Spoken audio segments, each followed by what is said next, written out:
Hey guys, welcome here. दोस्तों, आज हम एसबीआई क्लर्क में जो वेन डायग्राम का क्वेश्चन पूछा गया उसको यहाँ पर सॉल्व करेंगे। ये क्वेश्चन मुझे सुमित ने भेजा है। क्वेश्चन अल्टीमेटली इजी है और इसको हम लोग सॉल्व करते हैं किस तरीके से केसलेट के अंतर्गत ये डीआई आती है। तो चलिए शुरू करते हैं इसको। यहाँ पर सबसे पहले इसके इंस्ट्रक्शंस को पढ़ेंगे और इसका डायग्राम बनाएंगे। यहाँ पर लिखा है 3 टाउन है जो कि ए, बी और सी है और इसमें कुछ स्टूडेंट्स हैं जो कि यहाँ पर विजिट करने आते हैं। फिर लिखा है टोटल में से जो 20% है वो ओनली टाउन ए में विजिट करते हैं। तो पहले आप इंटरसेप्ट करते हुए, एक दूसरे को काटते हुए 3 डायग्राम इस तरीके से बनाओगे। ठीक है, ये आपका ए हो गया, ये आपका बी हो गया, ये हो गया सी वाला।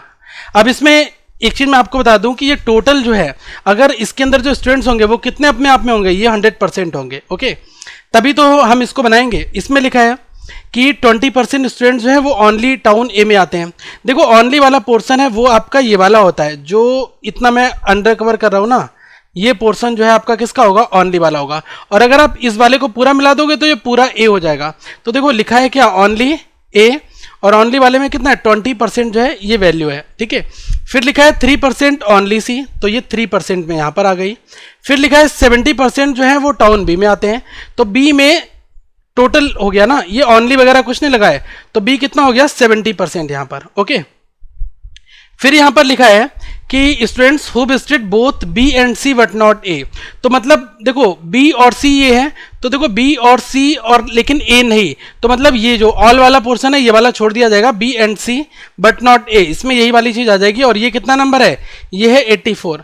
फिर लिखा है हाफ ऑफ 84, अगर मैं 84 का हाफ कर दूं तो ये हुआ 42। तो जो 42 स्टूडेंट्स हैं वो कहां पर आएंगे, town A and C but not B. तो देखो ए और सी में आएंगे लेकिन बी में नहीं आएंगे, तो ये वाला पोर्शन, ठीक है, ये वाला आपको छोड़ देना है। केवल इतने पोर्शन की बात हो रही है। 42 का हाफ दैट इज ये 42 ले लेंगे, 84 का हाफ दैट इज 42। ठीक है, इतना हमने डायग्राम बना लिया। अब देखो क्वेश्चन हमसे क्या पूछ रहा है उसको एक बार देख लेते हैं। यहाँ पर सबसे पहले आपसे क्वेश्चन पूछा गया है फाइंड द टोटल स्टूडेंट्स। अभी मैंने आपको यहाँ पर जो डायग्राम बनाया इसमें मैंने आपको बताया कि टोटल स्टूडेंट्स होंगे 100%, जिसमें पार्टीशन दे रखा है। तो मुझसे 100% की वैल्यू जो है ये पहली बार मुझे निकालनी है। ओके, अब देखो 100% निकालने के लिए आपको क्या करना होगा, ये आप देखो कि अगर मैं तीनों सर्किल को जोड़ लूँ ए प्लस बी प्लस सी, तो ये किसके बराबर हो जाएंगे, ये 100% के बराबर हो जाएंगे।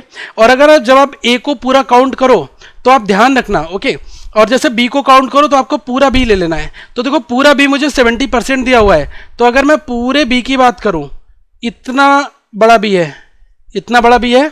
अब इस पूरे बी की वैल्यू 70% दी है, तो मैं पूरे बी को काउंट किया, ये आ गया 70%। अब देखो क्या क्या रिमेनिंग बचा, एक ये वाली एंटिटी बचती है, एक ये मिडिल पोर्शन बचता है, एक ये बचता है, इसके अलावा और कुछ नहीं बचा। ये है 20%, तो यहां लिख दो 20% प्लस ये कितना है आपका 42 है, नंबर लिख दो 42 प्लस ये है 3%, और ये सारी वैल्यू किसके बराबर है, 100% के। ओके, अब आप देखो 70 और 20 90 और 3 93%, इधर ले आओगे तो 100 माइनस 93% कर देंगे हम इसको, तो ये कितना आ गया, ये आ गया 7%। और इधर कितना बचेगा 42, 7% की वैल्यू 42, तो 1% कितना हो गया 6 के बराबर हो गया।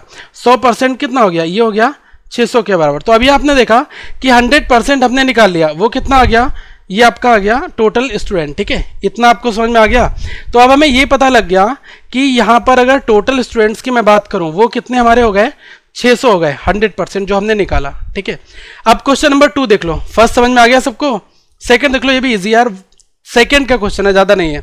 इसमें लिखा अगर 28% स्टूडेंट विजिट कर जाएं ओनली बी में, मतलब यहां पर 28% आ जाए। ओनली बी का मतलब थोड़ा सा मोटा मोटा आइडिया बता के ये चीज यहां पर भी एक बार बता दे रहा हूं। ठीक है, ये हो गया ओनली बी में 28% हो गए। तो आप निकाल के दिखाओ ऐसे स्टूडेंट जो कि ए और बी में है। देखो ये वाले पोर्शन की अब आपसे डिमांड की जा रही है कि आप ये वाला जो ये आर्क टाइप की बनी है ना, ये चीज़ आपको कैलकुलेट करनी है। ठीक है, इतना पोर्शन मुझे निकालना है। अब यार ये तो सबको पता है कि मुझे पता चल गया टोटल।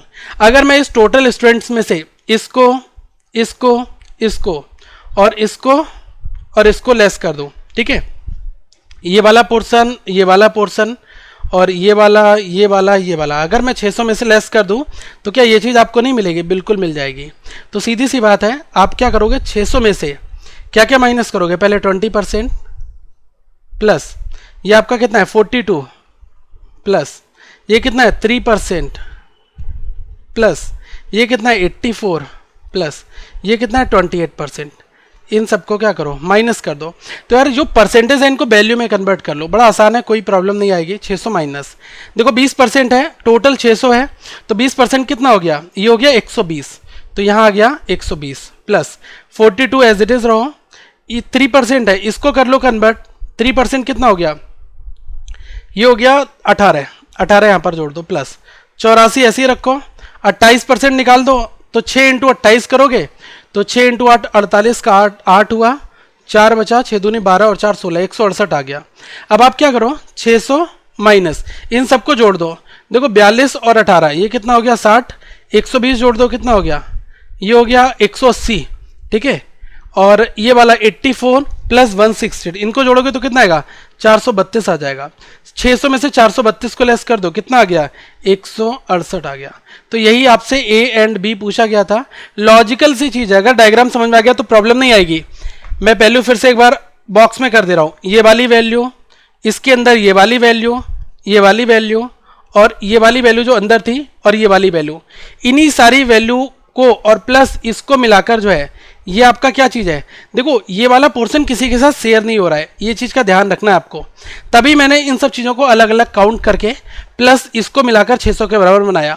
तो जब मुझे ये वाली वैल्यू फाइंड आउट करनी है तो 600 में से इन सबको रिमेनिंग को लेस कर दूंगा, आंसर आ जाएगा, ये आ गया 168।